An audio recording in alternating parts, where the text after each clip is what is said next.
Hello everybody and welcome to this video where myself and Laura Hello. Are going to be watching a lot of films by the fantastic actor, director, producer, composer Hollywood badass. Clint Eastwood. Oh yeah.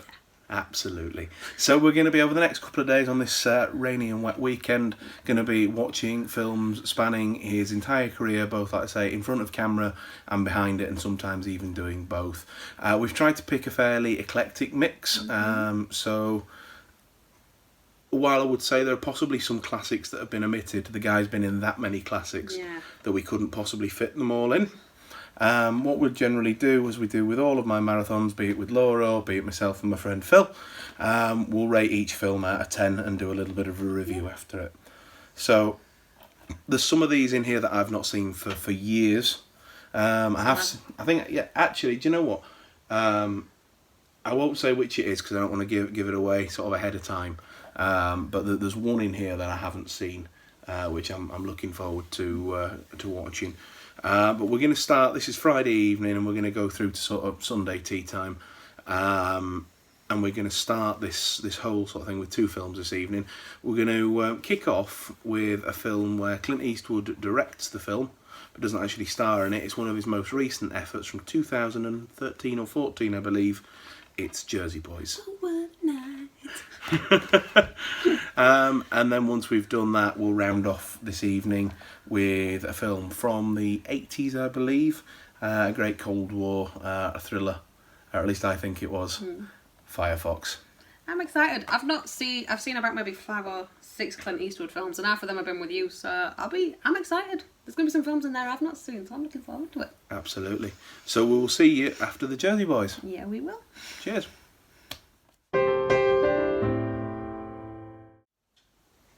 Hello. Hello. So, we've just finished Jersey Boys. It's just coming up to 11 o'clock on night number 1. Yeah, absolutely brilliant film is this, Jersey Boys.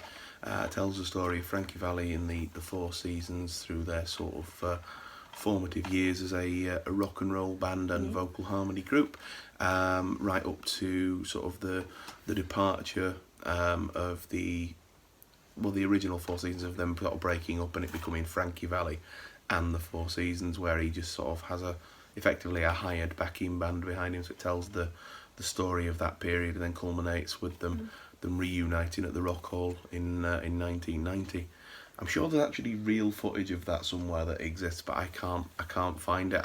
There's a newsreel on YouTube where they're accepting their awards, but I desperately want to hear what they sounded like when they sang together for the first time in 20 odd years. That's something I quite like. But the performances in this were great. We've got John Lloyd Young, who is portraying Frankie Valli, and I believe he's portrayed the character on stage before in some capacity or other. The back of the DVD doesn't say who, but Eric Bergen's playing Bob Gaudio, Michael Lemender's playing Nick Massey, Vincent Piazza's playing Tommy DeVito, Christopher Walken plays a bit of a local sort of villain who befriends the band and sort of, I don't know how true to life it is, but as far as this story takes it, plays a pivotal role in the band's finances, shall we say. But you know what, we're here to talk about Clint. With his directorial style. You were saying when we watched this that like he's done a really good job, because this is obviously 2014. 2014 this came out, so it'll have been filmed throughout 2013. Camera work's really good, isn't it? You wouldn't think it's 2013 to 14. It really looks, it obviously looks of its period and very well done. And I think it's really clever how Clint sort of managed to maintain that feel of you're on a stage watching a production rather than watching a film, and lots of camera shots and sort of following the scene round, and you almost feel like you're sort of part of an open set. I absolutely love the music in this film. I love the Four Seasons. In life anyway, they're such a great vocal harmony group. Singing and vocal harmonies is something very close to my heart and our hearts. And I absolutely adore the music of this group. So when I knew that this film was coming out, I was absolutely desperate to see it. this is, I think, probably the third time I've watched it, and I really enjoyed it. It's just a really solid, good little musical biopic. 8 out of 10 from me. Going back to what you were saying earlier about wanting to see what they sounded like, at the 20-year reunion or whatever it was. I mean, you and I went to go see Frankie Valli last year? Last November, Yeah, last November. And if he sounded like that at 86 years old, they must have been good at that reunion. True. Because he nailed it. He was still singing, still dancing in his late 80s. So, yeah, I liked it. I really liked it. What I've noticed with Clint Eastwood films is he never leaves a stone unturned. He always adds in lots of details which you wouldn't think about. The story of them being friends with Joe Pesci, they added an actor to play him in it as well, which I thought was pretty cool and quite funny as well. I really liked it, because I didn't notice this. Like, the first time I watched it, I would say my interest and obsession, if you like, with films has only grown as the years have gone by. And sort of, when I nearly 10 years ago, when I left school and college and whatnot, and sort of got a job and started being able to afford to buy DVDs and Blu-rays and go to the cinema and actually, embrace that sort of love for film. I didn't know as much about it now, but obviously now I know a lot more about film, a lot more about trivia and, actors' quirks. And just on your point about Joe Pesci, I thought it was really cool how there was a scene where they were talking about something being funny, and Joe Pesci in the film, like the chap playing Joe Pesci, was funny how, and it was sort of a little take on the Goodfellas bit. And then there was the other bit where he's coming out of the nightclub after the Okay. yeah, and he's doing that okay, and it obviously, a bit of a play on Leo Getz from the Lethal Weapon movies, and we were having a bit of a laugh about that, just sort of like you say, sort of Easter eggs and nods and things like that. Yeah, he does that in nearly all of his films. That's Clint Eastwood. He puts secret little things in there you wouldn't notice first time round. Bob Gaudio watching, I think it's Rawhide, isn't it, or whichever Western TV show it was that Clint Eastwood was on. And that's on the TV. But yeah, anyway, for me, an 8 out of 10, Laura. Yeah, give it an 8. Give it an 8 out of 10. So we'll see you after the next film, which I think we mentioned earlier, is Firefox, which is one from the 80s. Basically, Clint Eastwood, he's called up to go and basically steal a Russian fighter jet, if I remember rightly, and has to sort of go undercover in, Cold War era Russia to go and nick this jet. And I remember it being cheesy, but like good cheesy, it's an action sort of thrillery, sort of, just a typical 80s sort of action movie. Anyway, we'll be back after that. Okay, yeah. See you after Firefox.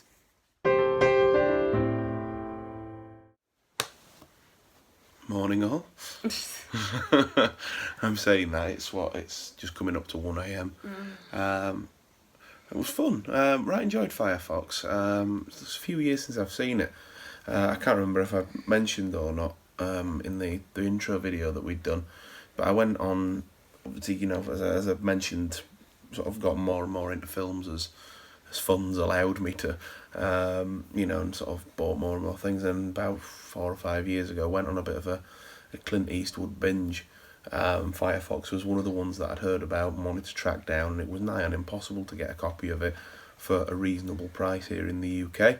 Found it on places like Amazon and eBay, but people were asking upwards of £30 for it, and for a let's face it, a back catalogue title of Clint Eastwood's, I wasn't prepared to pay it. And then, as I used to do in my rounds, I went into one of the local markets. There was a DVD stall there, chatting to the bloke who I knew reasonably well, and so, what are you after this week, James? Oh, well, I've been after these ones. He goes, oh, here you go. So, yep, $2.99, and that was that. But yeah, absolutely, it is as I remembered. Mitchell Gant is the character that Eastwood plays. He's a Vietnam vet, living a quiet and secluded life when the military come knocking, don't they, Law? Saying basically, we need you to go and steal this high-tech, top-of-the-range plane from Soviet Russia and bring it back to the US so that we can basically copy it and do what they need to do with it. And they sort of give him the or else ultimatum of, he's living on government property and that he'll no longer have that option if he doesn't comply. So I know I said before in the run-up to it, I remember this film being really cheesy. And the theme song that plays, for anybody who's seen it and remembers it, the theme song's quite, sort of almost Supermanish. Yeah.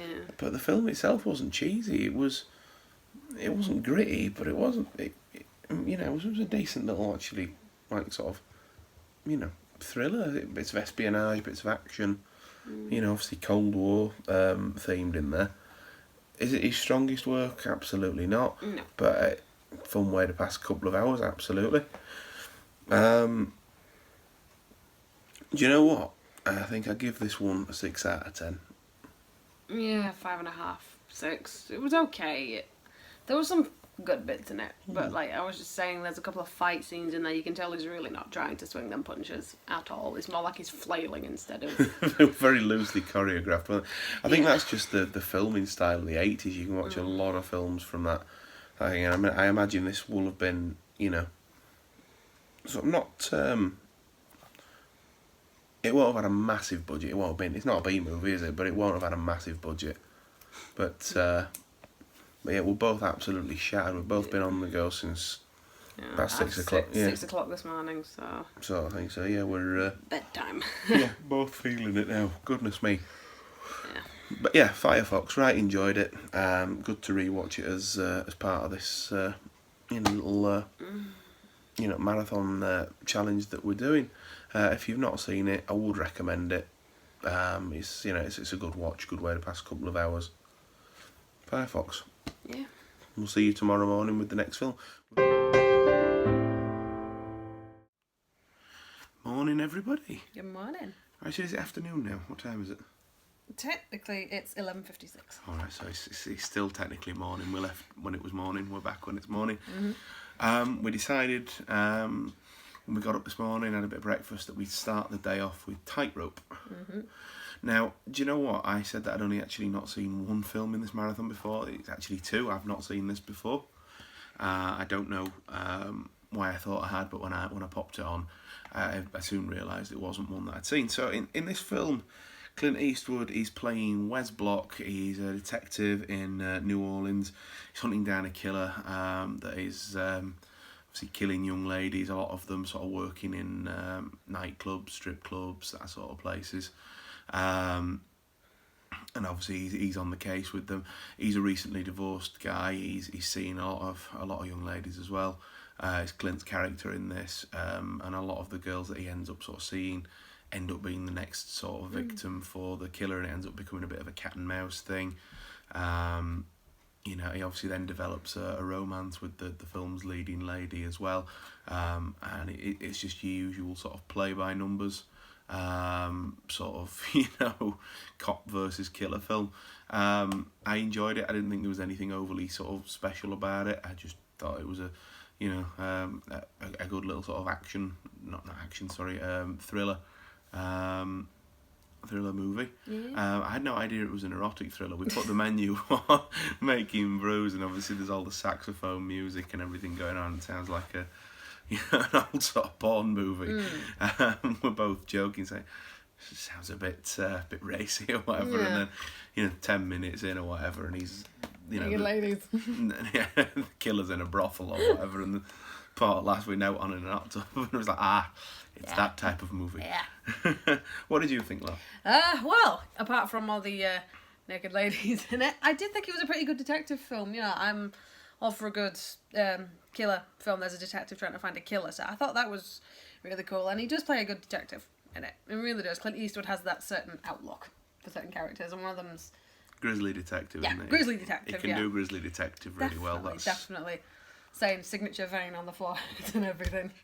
No, I liked it. I think it was just a bit too erotic for me. I have a certain threshold as to what kind of films I can watch and not. I'm gonna say you're not too bothered for that sort of stuff in film, are you? Yeah, it was a good film though. I did enjoy it, and obviously a lot of killing in it. And I like my serial killer films, so. Yeah, I did think.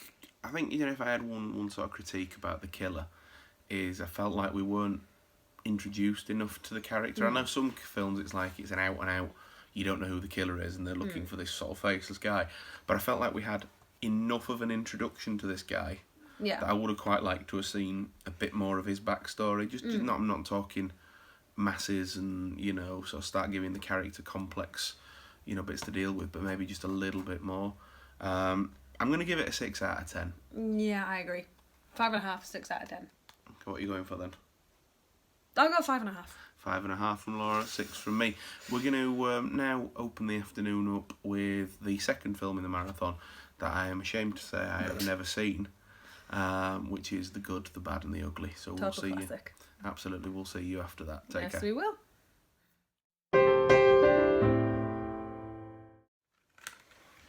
Hello again. Hi.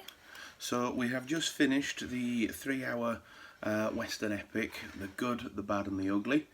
The third and final entry in the unofficial Dollars trilogy, made by Sergio Leone, obviously starring Clint Eastwood as the man with no name. In this one, nickname referred to as Blondie. Do you know what? It's the first time I've seen this film through. I've seen little bits of it before. I've seen the standoff between the three guys in the cemetery at the end. I've seen the bit where Tuco curses, you know, the man with no name out at the end as the sort of the theme of the film sort of rings out over his curse. Silly things as well, like the scene where I can't remember which character it is, but one of the characters first shows up at the beginning of the film. I think it's Angel Eyes, and the donkey's walking round doing the well thing. I've seen that scene before, and there's a few iconic images from this that I'd sort of, you know, seen, but I'd never actually sort of sat down and watched it. I'll be totally honest, westerns aren't really my thing. You know, sort of, I can appreciate a great film when it's made, and this is a good film. But is it my thing really? Probably not. I think Clint Eastwood did a really good job, and pretty much is the quintessential cowboy. And you sort of mentioned, didn't you, Laura, sort of about how it was sort of, you could see how this had been inspired by not only what's come before it in terms of like cowboy and western films, but how it had inspired both legitimate cowboy and western films, you know, following on from it, and as well all the various different spoofs that you might see in, you know, both film, TV, animation. You were talking about that, weren't Especially you? that standoff scene. Yeah, I've seen that copied so many times. Absolutely, yeah. Or even, you know, sort of like the musical motif. The It's been a big influence. yeah, for a lot it's of... that's you know, used in so many things, like say, from influencing to out and out parody. It's you know, you can see why it's a massive part of pop culture. As you were saying, myself, I'm not really a big Western fan. I've seen a couple of Western films, but that really stood out, I think. I liked that one, yeah. And I've never seen The Good, the Bad and the Ugly before, so it was nice to finally see it and see what everybody was talking about and where all those spoofs and copies came from and things like that. And you were right, Clint Eastwood fits into it really well. He really does. He is absolutely just the quintessential, probably along with John Wayne, like the quintessential, you know, the quintessential sort of leading man for a Western film. I'm gonna go. I know IMDb holds it in probably a lot more higher regard, but I'm gonna go 7 out of 10. I'm gonna go 7 as well. Yeah. But there we go. Very interesting watch. Probably not something I'll be hastily returning back to. Yeah, I don't think I could watch it for 3 hours. It was certainly a long film, but definitely an enjoyable experience as part of this marathon. 7 out of 10. Yeah, 7 out of 10 as well. I'm glad I've finally got a chance to watch it. Yeah. Absolutely. We've said now we're going to move on to Escape from Alcatraz. I'm looking forward to this one. Absolutely. Because it's based on a real event as well, so I'm looking forward to that one. Absolutely, yeah. It's very fascinating piece of modern history. Yeah. And Clint Eastwood and co do a cracking job with it. We'll see you after that. Yeah, we will. Bye-bye. See you later. Hello. Hello. So we're back again after Escape from Alcatraz, Clint Eastwood. It's a 1979 film. Clint stars as Frank Morris, the convict sent to Alcatraz after numerous escape attempts from other American prisons, and he's sent there as a deterrent because obviously the idea is that Alcatraz is, you know, basically you're not getting out once you're there. He plays Frank Morris, as we've said, who, along with John and Clarence Anglin, was it? Yep. Obviously attempts to escape in the early 1960s. They tunnel out of their cells and, climb onto the prison roof, shimmy down the pipes, and then swim away on makeshift inflatables that they've made out of rain mats. Yeah. The story itself is true. Obviously, this is effectively a sort of a biopic, but I dare say that it's obviously embellished for the screen. Sort of with the in real life, we don't know whether the chaps made it or not. Did they drown? Did they make it? Whereas in the film, spoiler alert, it is kind of made out that they escaped. Yeah, they sort of leave visual clues. There's the flower on the beach, sort of strategically placed, so that Patrick McGowan's character, the warden, is basically sort of led to then sort of think, they made it, sort of after an earlier motif sort of in the film. We were sort of talking sort of through it. Obviously, when you watch prison dramas and prison movies, often they're from the prisoner's point of view. And in a real world setting, people who are in prison 9 times out of 10, are there for a reason, and it's because they shouldn't be in actual society. But obviously when you watch these films, they're often your antagonist are the prisoners. Not your antagonist, your protagonist, sorry. Yeah. And your antagonist is normally the establishment figures, the warden, the guards, that sort of thing. And I really think that dynamic worked really well in this. Clint Eastwood, you really felt sorry for his character right from the get-go. He's got the sort of the big bad guy in prison sort of eyeing him up in the showers and trying to make a move on him, and then when he defends himself in the yard and does nothing wrong, he's sent to D block. Yeah, he's sent to D block, sent to solitary, to basically be punished along with the guy who was gonna knife him. And Eastwood plays this sort of like tormented character, I think, really well.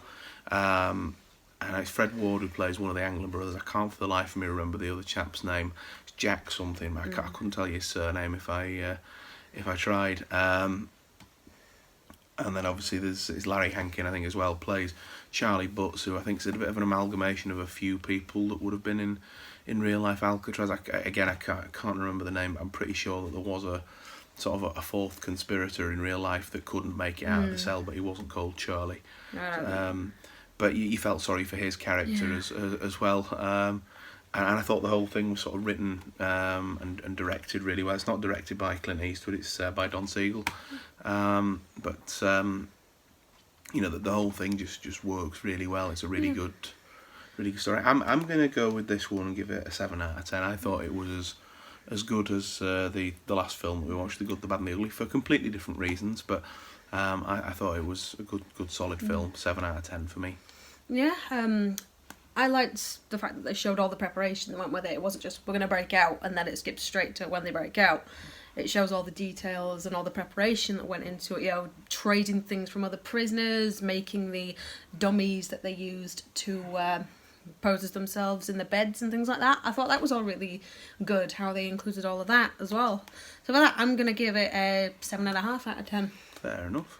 So, I think that we've actually decided what we're going to watch next. I think we might have said In the Line of Fire, yeah. Are we thinking In the Line of Fire? Yeah. We'll watch In the Line of Fire then. Right. Absolutely, so we'll see you after In the Line of Fire. Alright, see you.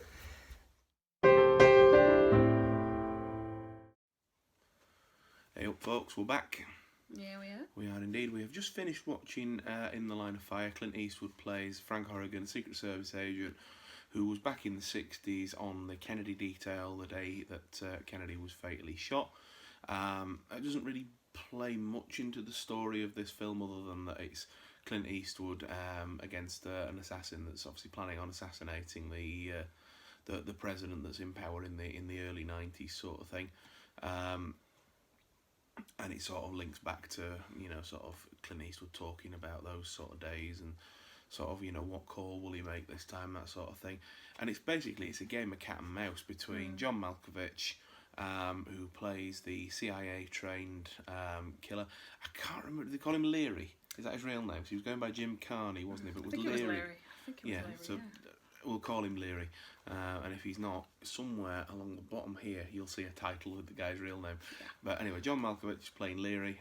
He's a CIA-trained assassin who, I can't remember the reason, but he feels betrayed, doesn't he, by the president, by the government, and obviously sets out to kill the president. Clint Eastwood plays Horrigan, the sort of the grizzled and aged Secret Service agent that sort of gets back involved for one last fight sort of thing. Brilliant supporting cast. There's Rennie Russo. There's is it Fred Dalton Thompson?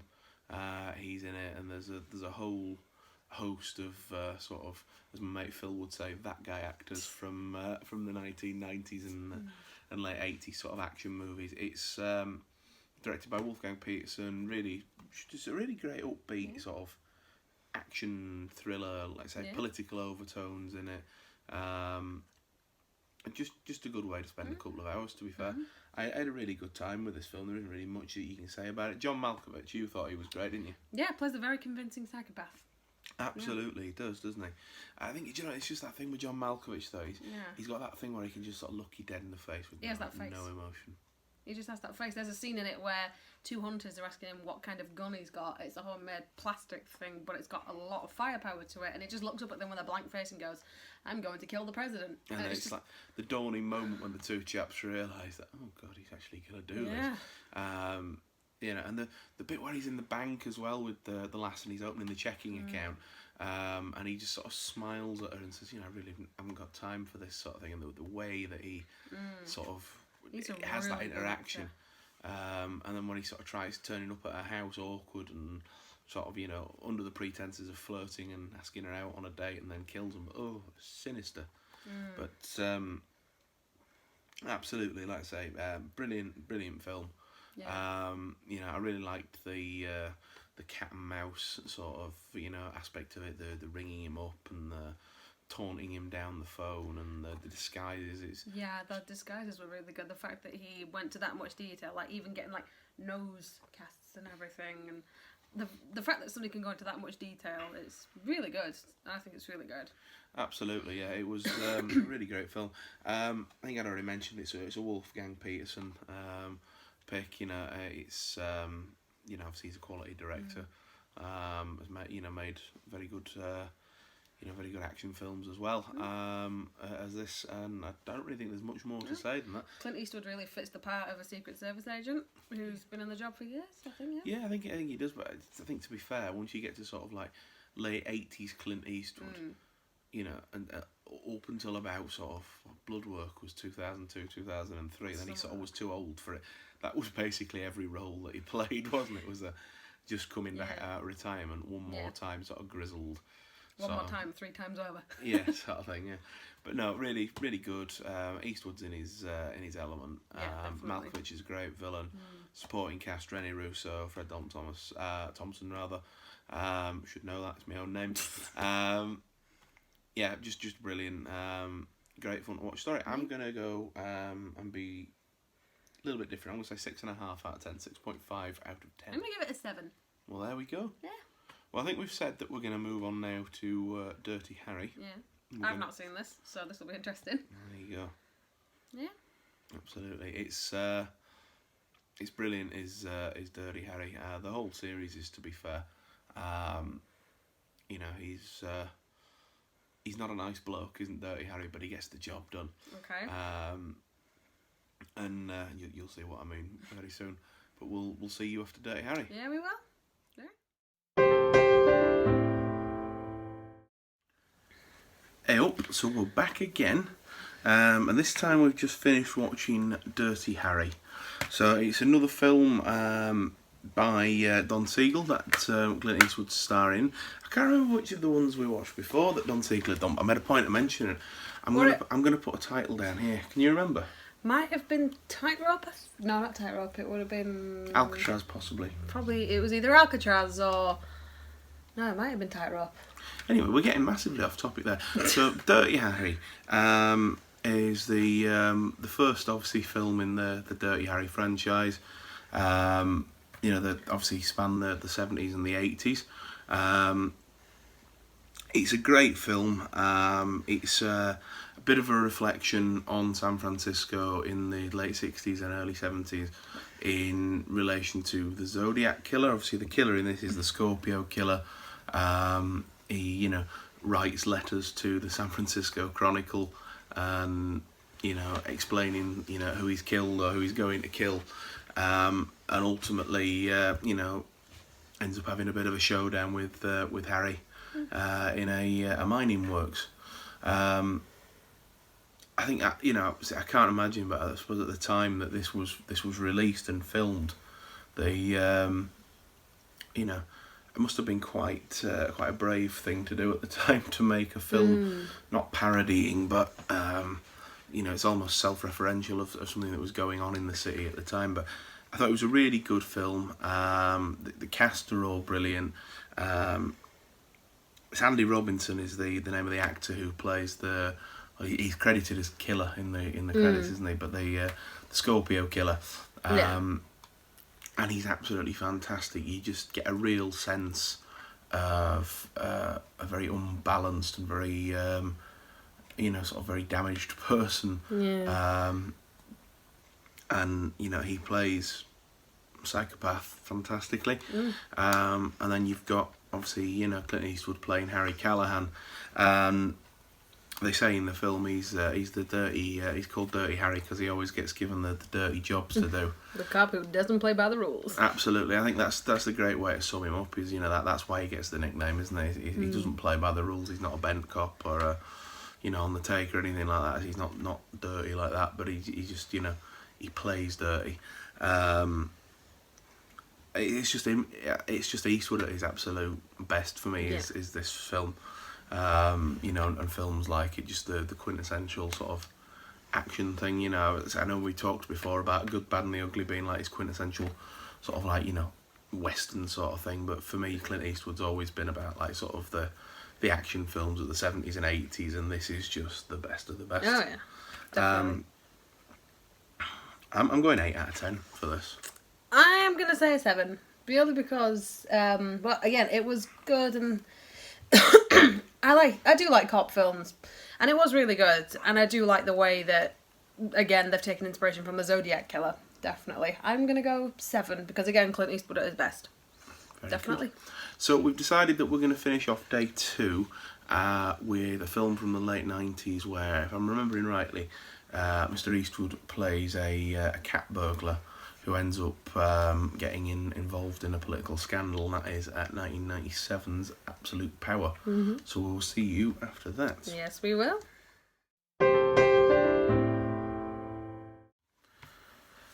Hello again. So we're back now after the last film of day 2, and that was Absolute Power.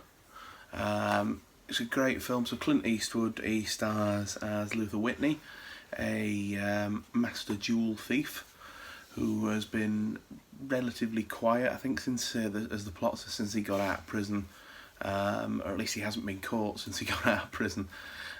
He breaks into a house with the intent of robbing the safe and the vault of all its jewels, and inadvertently witnesses the President of the United States sort of basically becoming aggressive with a woman he's having an affair with, and then his Secret Service staff murdering her. In and amongst all the commotion, Luther Eastwood's character ends up with the murder weapon, and when obviously the heat sort of starts to come down from the situation, he obviously gets involved and tips off the various authorities involved to make sure that everybody gets what's sort of coming to them. It all culminates with the president, who's played in this very, very well by Mr. Gene Hackman, being murdered for his infidelity and his sins, as it were, by the husband of the lady that he'd been seeing at the beginning of the film. Do you know what? It's a really good cast with this. You've got Laura Linney playing Clint Eastwood's daughter. You've got Ed Harris, and he's the head detective on the case. As well, like I say, Gene Hackman's playing the president of the US, and there's loads of other again, that guy, actors and actresses in there, people that are regular staples of 80s and 90s action films, filling out the rest of the supporting cast. It's a great little story. For me, this film is one that has a lot of personal sort of sentimental meaning. There's the word. Sort of growing up, this was one of the films I remember watching with my dad on a Saturday night. And he's no longer with us, so it brings back a lot of good memories for me. Does this film? Laura, what were your thoughts? Yeah, I liked it. I thought it was a pretty clever storyline. You know, you've got a known thief who witnesses a murder by a very influential person in America, and obviously the Secret Service decides to try and fabricate a story of a robbery gone wrong. And obviously he's the robber. He has a bit of a reputation, so they try to pin the murder on him, which is a plot that is very, very common in films like that, and I thought that was a really good way to play the story out. And obviously with Clint Eastwood tipping off to local authorities as to who really did it and everything, and the ending as well I thought was well deserved. So yeah, I liked it. Clint Eastwood again, very good fit for the character. You know, he's got the face for it and everything, and I thought it was good. So yeah, I'll give it a I'll give it a 7. I'll give it a 7. Yeah, do you know what? I think I'd go 7 out of 10 as well. Yeah. Really good story, great cast and supporting cast.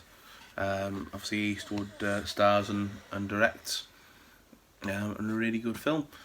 We don't know what we're starting off. I think we decided with Heartbreak Ridge. Oh, did we? Yeah.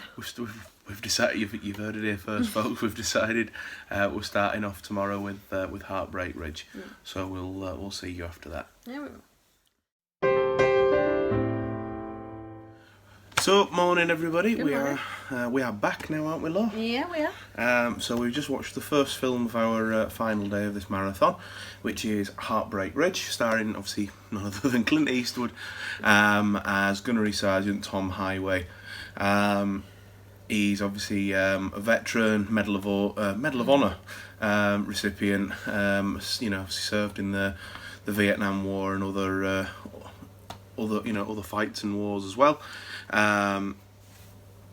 You know, immediately we meet the guy in the drunk tank. You know, he's a bit rough and ready. You know, straight away doesn't play by the rules. You sort of find out with his briefing with his new commanding officer, and he's got a bit of a reputation about him for doing things sort of slightly unorthodox, or at least in comparison to some of his peers. Inherits a new sort of platoon, is it? Yeah. Of Marines, new group of Marines, and when he gets them, they're in terrible shape. You know, they've no respect for authority. They can't be bothered. Full stop. With the job, and are very much just sort of cruising through it. Yeah. And he obviously turns that round, and starts to bond with them. They end up in an actual combat situation towards the end of the film in Grenada, where they're able to put the skills that they've honed and learned under Eastwood's tutelage together. Do you know what? Solid little military action film. Really loved it. Strong cast. What's he called now? It's Everett. He's Everett. Is it Everett McGill or Everett Gill? I can't remember his name anyway. It'll be down here. It will. We'll put it. The chap who plays the major, who's sort of transferred over from the sort of like the strategic and planning role or whatever it is, or he's not seen combat before. He's a bit of a turd. Yeah, but he does it so well, doesn't he? He's just a great sort of antagonist for Eastwood. He's just sort of like everything Clint Eastwood's character isn't in this. I really enjoyed this. I haven't seen it for years. Again, another one I used to watch with me, my old man, sort of growing up. This would quite often get put on ITV on a Saturday night or whatever, and sit in front of the telly, watching it with him. Sort of in my early teens and things like that. For me, it gets another 8 out of 10 as this film. Laura, what's your thoughts? I liked it. I like these kind of films. Clint Eastwood again plays his part very, very well. Sort of the rough and ready sergeant, gunnery sergeant, as it were. And you can tell straight away he doesn't take crap from anyone. He gets put with this new team who are just a bunch of misfits, as you were saying. They don't like him because he's whipping them into shape in the tough way. But as the film progresses, they bond, they learn more about him, grow more respect for him. There's a scene in it that I was telling you about. They'd done something on a field exercise, and the Major didn't like what had happened, and he was wanting to take statements from Eastwood's platoon. You have to try and get him disciplined, I guess they were saying. I think dismissed, yeah. And he was bribing them, saying, oh, life can go back to being easy for you, things like that. And they're like, no, mate, we're not giving you statements. We like this guy. We're not helping you at all. That's what I really like about films like this. So I'm going to give it an 8 as well. I liked it. I like this film. Brilliant stuff. So there you go. Heartbreak Ridge gets an 8 out of 10. We've got 3 films left, which you'll see as nicely till about tea time this evening, and we will join you in a little while after we've had a spot of lunch, because it's coming up to lunchtime, and we'll be back with Unforgiven. Hello again, folks. So we're back again after Unforgiven, which is the 1992 Western film directed and produced by Clint Eastwood, obviously starring Clint as well, in the lead role as William Money, who is effectively an outlaw, a hitman, a villain and a thief that comes back for one last job when the nephew of an old friend turns up at his door and tells him of the basically of the story of this film. There's the young girls working in the bar that have been wronged by the cowboys passing through, and the bounty that's then been put on their heads. Fantastic supporting cast of Morgan Freeman, Gene Hackman, and an extended cameo, if you like, by Richard Harris, who plays English Bob, in a very, very sort of almost comedic turn. But it's a great film. Not one that I've seen for a long, long time, to be fair. I haven't seen this probably since I was probably in my early teens. Again, I know I mentioned him a couple of times, my old man was a bit of an Eastwood fan, so quite often these films would be on around the house when I was sort of growing up. And I've sort of come to discover Clint Eastwood and sort of become a real fan in sort of, later in my life. So I've not seen this since then. But I've had it in the collection on the shelf for many years. It's a solid Western. I can see why it won the Best Picture. I can see why Gene Hackman won the Best Supporting Actor Oscar for it. It's a shame that Clint got pipped for the Best Actor Oscar himself. But I think he lost out to, I can't remember now, Scent of a Woman, is ringing a bell. Yeah, I'm sure it is. If I'm wrong, you know the drill by now. But yeah, absolutely. I liked it. Solid. It's a 7 out of 10 for me. Laura, what's your thoughts? It was a good storyline, yeah. Well, I wouldn't say it's in my top 5, this film, but yeah, I thought it was a good storyline. Clint Eastwood again fits the part really well, as I've said so in all of the other films.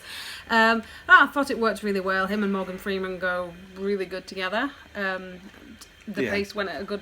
It's an iconic pairing right there, isn't it, to be fair? Yeah, definitely. It was weird seeing Richard Harris playing not Dumbledore, I'll say that. This is the first time I've seen him when he's not in Harry Potter, so that was weird.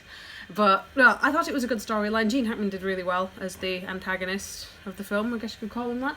He was, wasn't he? He was the antagonist of the film, yeah. Yeah, and it all wrapped up very nicely in the ending, I think, as well, yeah. It's not one of our favourites. Not in my top 5, but I'll be kind and I'll give it a 7. Purely because, Morgan Freeman and Clint Eastwood work really well together. So, yeah. There you go. Stellar cast, pretty good story for me, pretty solid film. And absolutely. So we've got 2 films left that we're hoping to get through today. We're definitely going to get through the next one. And potentially with the one after that we may get through some of it tonight and then pick up maybe tomorrow night, so there might be a delayed vlog there, but we're going to get through these next 2 films, and that is we'll tell you now, Gran Torino, and then we're going to wrap things up with Sully. So we'll see you very shortly after Gran Torino. Yeah, we will. Hello, so we're back again, and this time, as we've just mentioned previously, we've just watched Gran Torino, Clint Eastwood's 2008 film. Clint portrays in this film Walt Kowalski, who is a Korean War veteran, and by the time we join him in his story, he's a fairly grizzled old man. He's just buried his wife, has a very strained relationship with his 2 sons and grandchildren, and the rest of his sort of immediate family as well. He has a very racist outlook on life, and has a particular sort of hatred towards Korean people. And then this is sort of linked back into his experiences during his time in the Korean War. He lives in a neighbourhood which is now predominantly sort of populated by Asian people, and he sort of resents that. We meet the family next door with a young lad called Tao and his sister Sue, who throughout the course of the film both befriend Clint Eastwood's character. Tao and Sue's cousin Fong is involved with the local sort of gang scene, and they try to initiate Tao by having him steal Clint Eastwood's Gran Torino, which is obviously his 1972 car. That robbery goes wrong as Clint Eastwood stops Tao in the act, as it were. And then sort of from there they sort of befriend each other. They learn to sort of respect each other's beliefs and cultures and differences, and eventually get to the point, I would say, where they become close friends, if not family, with each other. The gang violence continues throughout the film, ultimately culminating in Tao being attacked to a much lesser degree. He's beaten up by the gang, burnt in the face with a cigarette, because he won't join up with them, and because Clint Eastwood's got involved and sort of shown them a gun and sort of ushered them off the property, sort of thing. They they very aggressively attack, shall we say, the sister, do the gang as well, which obviously sends Tao into very much a rage, and he's out for blood. And then, spoiler alert at this point, Clint Eastwood devises a plan with him to say, right, we're going to meet up this afternoon and we're going to go and do this. You don't do it in the heat of the moment because you'll make mistakes. And all along, basically, Clint Eastwood, as you were just saying before, Laura, makes the sacrifice play. He locks the young lad in the cellar of his house, and then goes off unarmed to the gang to confront them, where he's ultimately shot, which means that they get locked up for murder. And that's the sort of the gameplay that Clint Eastwood had taken. Clint Eastwood's character, Walt, had taken in this. The film ends with the last will and testament being read, the family that he's estranged from being left nothing, the house being donated to the church as per Walt's late wife's beliefs, and they leave the car with Tao. It's a really bittersweet film, a really moving film. The first time I saw this, I was only a young lad, and didn't really appreciate a lot of the messages behind it and the story, and the just appreciate the film as it were. I was 14, I think, when I first watched this. Oh, it made me cry. It actually made me cry. It's a really moving film, isn't it? On so many different levels. I think if we're talking about the cast, Clint Eastwood's absolutely fantastic. The supporting cast around them, I'm really sorry, I can't remember the names, but the actor that plays Tao, he's great. The actress that plays Sue, she's fantastic. The priest, he's really, really great as well. The chap that plays the priest, he's almost like, obviously he's acting as Walt's conscience. There's some borderline comic relief in there in some of the scenes that he's in, but the whole supporting cast in this film is even the guy who plays the cousin, he does a really good job as the chap who plays Fong does an absolutely fantastic job. You really, it's the mark of a good actor or actress when the character that they're playing makes you despise them. I like the fact he's getting his kids involved too. Yeah, well, he's I think one of his sons had something to do with the the compositions and the film score, and then I think his youngest son, Scott Eastwood, plays a sort of an on-off boyfriend.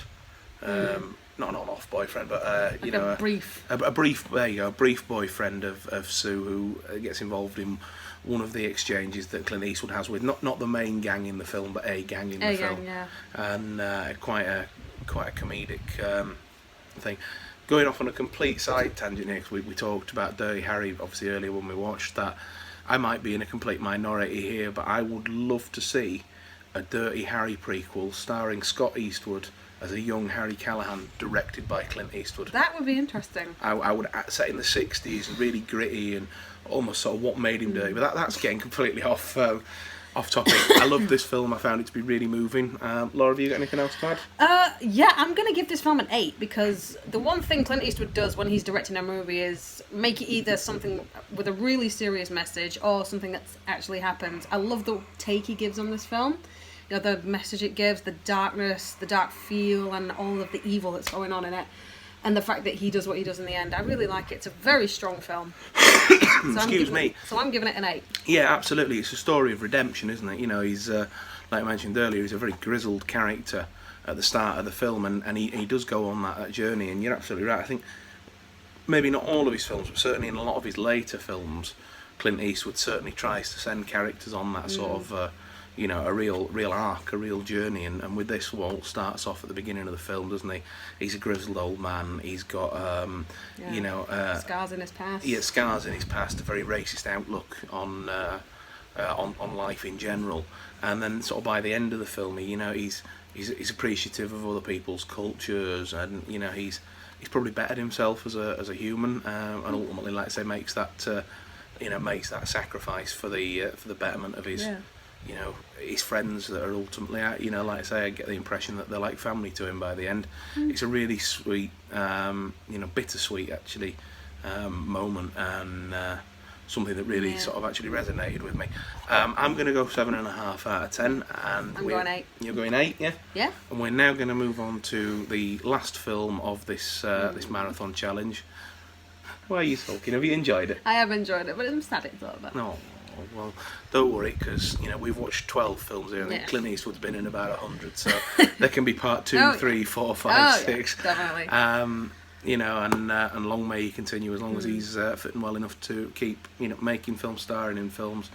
We'll be watching him. I bought The Mule recently. Yeah. Haven't watched it yet, but that's it's going to be one to watch. But we're going to, as we said earlier, finish up this whole session with Sully. Yeah. So we'll see you after that. Yeah, we will. Cheers. See ya. Hello again, folks. So we are back after our final film for this movie marathon. We've watched Sully, Miracle on the Hudson. This is a directorial effort for Mr. Eastwood. He doesn't star in this one. He's purely behind the camera as director and producer. It stars Tom Hanks, Aaron Eckhart, Laura Linney, amongst others. Yeah, it's a sort of a biopic, if you like. And an adaptation of a real life event. Laura, do you want to give a bit of a rundown? Yeah, so January 15th, 2009, American Airlines Flight 1549 took off from LaGuardia Airport, and it was meant to land in Charlotte, but a bird strike happened just after they took off from the airport, took out both turbines, and essentially turned the plane into a glider. So Captain Chesley Sullenberger had no choice but to land in the Hudson River. This is based on a true event, absolutely true event, and Clint Eastwood has done an amazing job tying it all together. The event itself, the investigation afterwards, he's done it absolutely brilliantly. Absolutely, and talking about Clint's filmmaking in this, you know, you get a little bit of the they actually correct it quite early on in the film. They say it's not a crash, it was a water landing. You know, just because it was the first of its kind to be documented, where everybody survived. It's sort of unprecedented territory. But it starts off with the crash, the water landing, and then the film cuts sort of back and forth throughout this sort of period of, I guess, a couple of months. You know, the initial crash, the day of, where he's going through the airport. You get scenes. You see them having to do some of the media stuff, and then the meat of the film, the heart of the film, is sort of like the inquests that have been done with the aviation board. The aviation board completely sort of, although they agree with that, you know, Sully's done a heroic thing and it's brilliant that he's managed to save all 155 people on board. They believe that actually one of the engines was still running and that it wasn't a dual failure. So that's sort of like the the meat to the plot, if you like, is did the engine fail or didn't it? You know, because he's going on his gut reaction of the plane. You know, it's crashed, it's failed. I've got to land it safely and get these people off. And the sort of the inquest's argument is, well, actually, you still had an engine running. You could have made it to either Teterboro or LaGuardia or one of the other sort of nearby airports in that sort of thing. Yeah. It's really well, like I say, edited and really well shot. You were saying as we watched it, you know, even though Clint's actually not in it, you can tell that it's a Clint Eastwood movie. Definitely, yeah. You know, obviously he's composed the theme, if you like, the sort of the piano melody that sort of appears throughout most of the film and is interspersed in all the musical pieces in it, and it's Clint Eastwood to a T. Amazing, yeah. He leaves no stone unturned in it. You know, as we were saying, he's included every single little bit. There's a scene towards the end where they hear the audio recording from the black box on board the plane, and it's of the Mayday call that Sully actually put out. Every single word was actually taken from the real transcript that he put out on the day. I think it's really great that they've not sort of. I know it's quite a sort of an eventful set of events, really, isn't it? You know, quite a lot happened, but he's not sort of put a Hollywood feel to it or anything like that. It's just as it is, as it happened. Another really great thing we were just saying was there's a scene where obviously all the ferry boats come to help the plane and all the passengers.